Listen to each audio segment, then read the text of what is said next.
वर्ग 10 से समाजशास्त्र, जिसमें भूगोल एक डिपार्टमेंट है। भूगोल का पहला पाठ है जिसका नाम है भारत, संसाधन एवं उपयोग।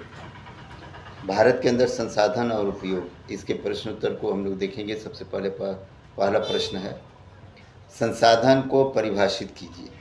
संसाधन क्या है, इसको परिभाषित कीजिए।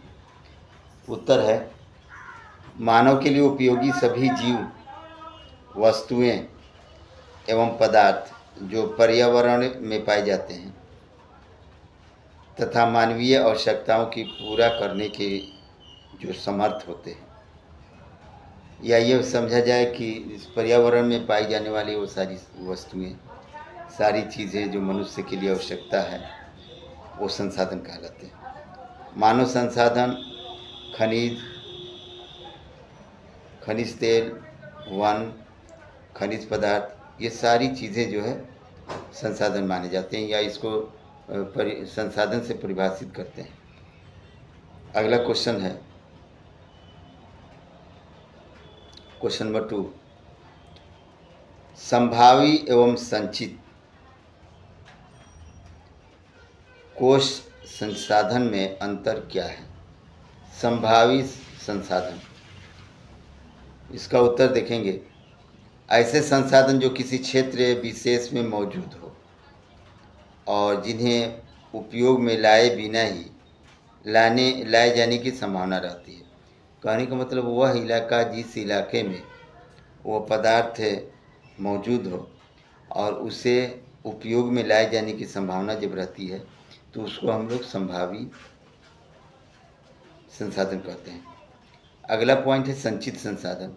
संचित संसाधन वो है जिस संसाधन को हम लोग संचय करते हैं, यानी इकट्ठा करते हैं, जैसे पवन ऊर्जा, सौर ऊर्जा, ये संचित संसाधन है। जबकि संचित संसाधन, कोश संसाधन, जितना भी है, संचित संसाधन कोश संसाधन का भंडार है,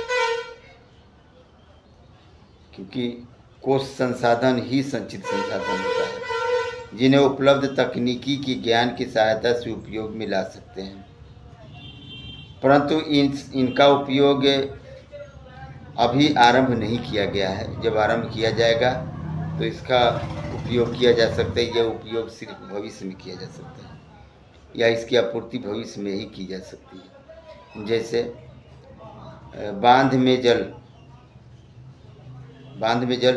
उस जल से जल का उपयोग किया जा सकता है, लेकिन भविष्य में अधिकतर किया जाएगा। अभी बिजली के उत्पादन से ही किया जाता है, इसके अतिरिक्त नहीं किया जाता है, लेकिन आने वाले भविष्य में जल का उपयोग अन्यत्र कार्यों में भी किया जाएगा। क्वेश्चन नंबर 3, संसाधन संरक्षण को उपयोगिता को लिखें।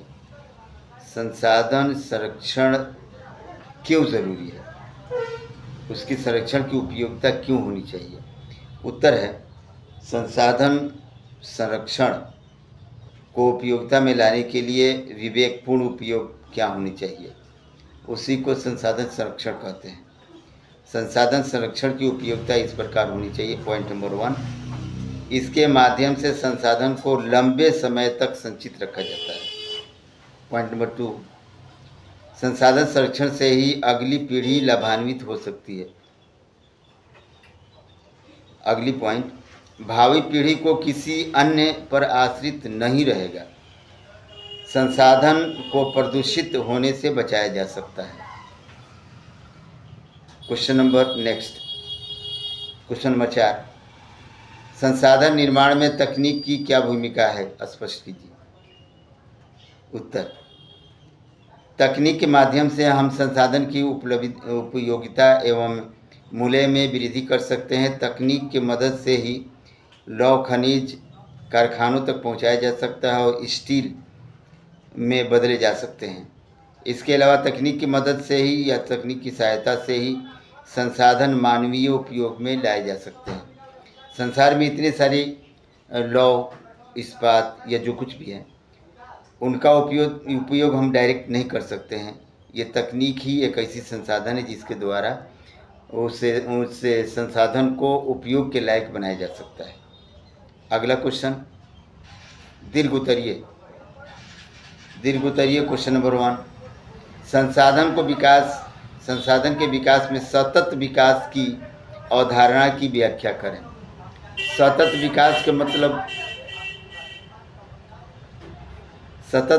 का मतलब होता है कंटिन्यू, लगातार विकास करना।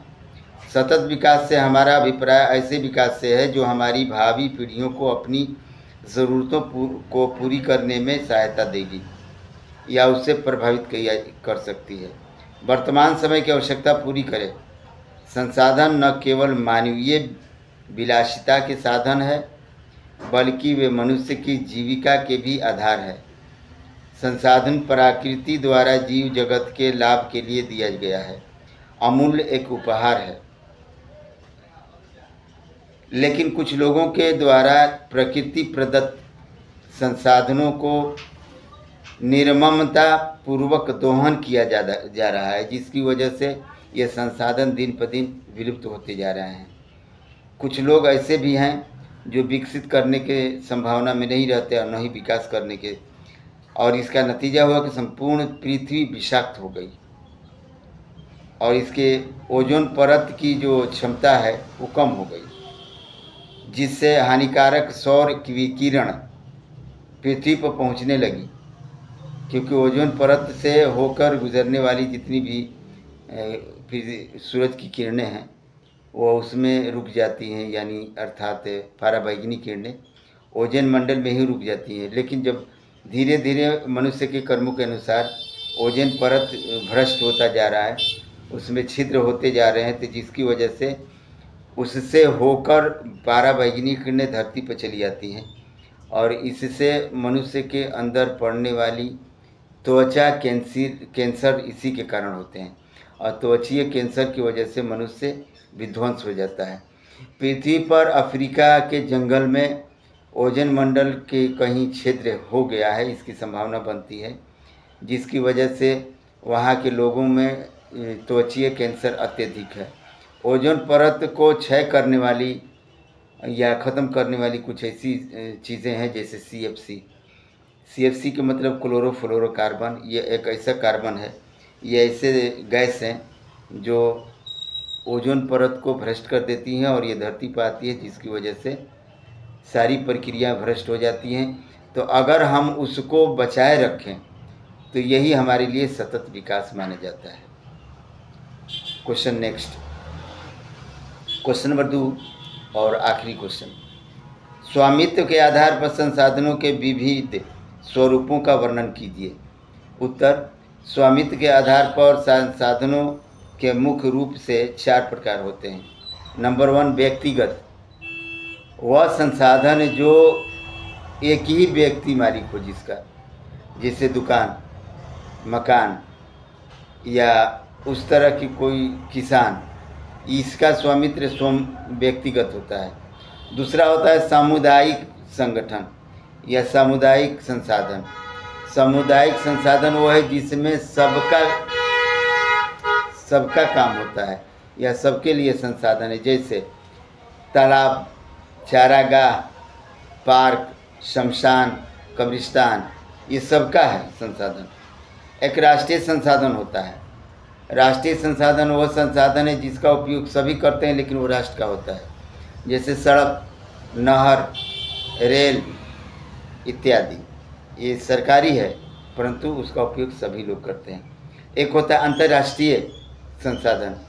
अंतर्राष्ट्रीय संसाधन वह संसाधन है जो देश विदेश यानी सारे देश के लोग उसका उपयोग करते हैं, जैसे समुद्र में ज़रूरी नहीं है हर देश अपने तट से 200 किलोमीटर तक उपयोग कर सकता है।